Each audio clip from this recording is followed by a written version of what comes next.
7 मई 2025 रात के 1 बजे और सिर्फ 30 मिनट का ऑपरेशन और पाकिस्तान में आतंकवादियों के 9 ठिकानों को इंडियन आर्म्ड फोर्सेस ने ठिकाने पर लगा दिया। ऑपरेशन सिंदूर पाकिस्तान के पहलगाम आतंकी हमले के बाद इंडिया का एक जबरदस्त और सक्सेसफुल रिटेलिएशन रहा। यह आर्मी और एयरफोर्स का कंबाइंड ऑपरेशन था जिसमें आर्मी के प्लानिंग और एयरफोर्स का जबरदस्त एग्जीक्यूशन था। चलो डिटेल से 3D एनिमेशन से इस ऑपरेशन को समझते हैं। यह है हमारे प्यारे भारत का नक्शा, लेकिन यदि इस मैप को ऊपर से देखें तो यह जो ग्रीन एरिया है इसको पाकिस्तान ने ऑक्यूपाई कर रखा है इलीगली, जिसकी वजह से इसको पाकिस्तान ऑक्यूपाइड जम्मू कश्मीर बोलते हैं। और इस एरिया में पाकिस्तान ने आतंकवादियों के खूब सारे अड्डे बना रखे हैं जहां पर उनकी ट्रेनिंग चलती है।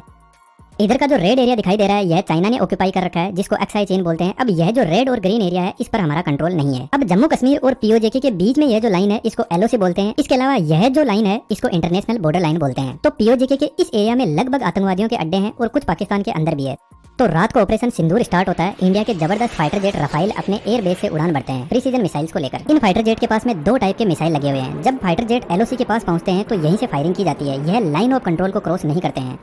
सबसे पहले आर्मी लॉइटरिंग म्यूनिशंस, जिनको किलर ड्रोन भी बोलते हैं, उनको लॉन्च किया जाता है इसके ट्यूब लॉन्चर से। लॉन्च होते ही ये अपने फिन्स को ओपन कर लेते हैं और प्रोपेलर की हेल्प से आगे बढ़ते हैं। इनके अंदर जीपीएस कैमरा और बहुत सारे सेंसर होते हैं जो रियल टाइम टारगेट को लोकेट करते रहते हैं और यह पिन पॉइंट एक्यूरेसी पर काम करते हैं। यह 1 से लेकर 50 किलो तक एक्सप्लोजिव मटेरियल कंटेन कर सकते हैं। तो हम डायरेक्ट एक कैंप की ही बात कर लेते हैं, जैसे सैयदना बिलाल कैंप। यह पीओके के मुजफ्फराबाद में अवेलेबल है और यह जैश-ए-मोहम्मद का ट्रेनिंग कैंप भी है। तो सबसे पहले लॉइटरिंग म्यूनिशंस कैंप के ऊपर जाएगा और ऊपर की तरफ चक्कर लगाता रहेगा। यह इस कंडीशन में 30 मिनट से लेकर 6 घंटे तक किसी टारगेट की रेकी कर सकता है और जो भी इसको रियल टाइम इन्फॉर्मेशन मिलती है वह आर्मी ऑफिशियल्स जो इसको कंट्रोल कर रहे हैं उनको प्रोवाइड करवाता है। जब एक बार टारगेट फिक्स हो जाता है तो यह टारगेट के ऊपर गिरता है और इसके अंदर जो भी एक्सप्लोजिव है उसका जबरदस्त धमाका करता है। तो लॉइटरिंग म्यूनिशंस सुसाइड ड्रोन होते हैं जो टारगेट को डिस्ट्रॉय करके खुद भी खत्म हो जाते हैं। यह छोटे टारगेट को खत्म करने के काम आते हैं। अब हमारे पास में सिर्फ 1-2 कैंप की ही कंफर्म इन्फॉर्मेशन है कि किस कैंप को ड्रोन से उड़ाया गया और किसको मिसाइल से उड़ाया गया। लेकिन सवाई नाला कैंप जो मुजफ्फराबाद में एलओसी से 30 किलोमीटर दूर है, यह वह जगह है जहां से सोनमर्ग, गुलमर्ग और रिसेंटली पहलगाम हमले के आतंकवादियों को ट्रेन किया गया था। और इसके लिए शायद रफाइल हैमर मिसाइल लॉन्च करता है जो एक मीडियम रेंज मिसाइल है जिसकी रेंज 70 किलोमीटर तक है, जो छोटे टारगेट को हिट करने के काम आती है। यह एक सबसोनिक मिसाइल है जिसकी स्पीड 1000 किलोमीटर पर आवर है, जो एयर से सरफेस टारगेट के काम आती है। और यह 125 से 250 केजी तक हेवी एक्सप्लोजिव मटेरियल कंटेन कर सकती है। इसके फ्रंट हेड में आईएनएस और जीपीएस जैसे सेंसर लगे रहते हैं जो टारगेट को ट्रैक करते रहते हैं। और कंट्रोल बोर्ड जो इन सेंसर्स के पीछे लगा रहता है वह सेंसर से डेटा लेके इंस्ट्रक्शन देता रहता है। इसके बीच के पोर्शन में वॉर हेड होता है जो फाइनल एक्सप्लोजन करता है और लास्ट में इसका रॉकेट फ्यूल होता है जो मिसाइल को आगे की तरफ बढ़ाता है। इसके अलावा मिसाइल को गाइड करने के लिए यहाँ पर फिन्स भी लगे रहते हैं। तो जैसे ही यह सवाई नाला कैंप के पास में पहुंचती है तो आगे लगा इम्पैक्ट सेंसर किसी भी चीज से टकराएगा तो यह एक्टिवेट होगा और पीछे लगे वार हेड में एक छोटा एक्सप्लोजन करवाता है। इस छोटे एक्सप्लोजन से पूरा एक्सप्लोजिव मटेरियल एक्टिवेट हो जाएगा और केज के अंदर जबरदस्त हाई प्रेशर और टेम्परेचर पर गैसेस जनरेट होने लगेगी। तो जब यह केज अंदर की हाई प्रेशर और टेम्परेचर को सहन नहीं कर पाएगा तो एक जबरदस्त एक्सप्लोजन होता है।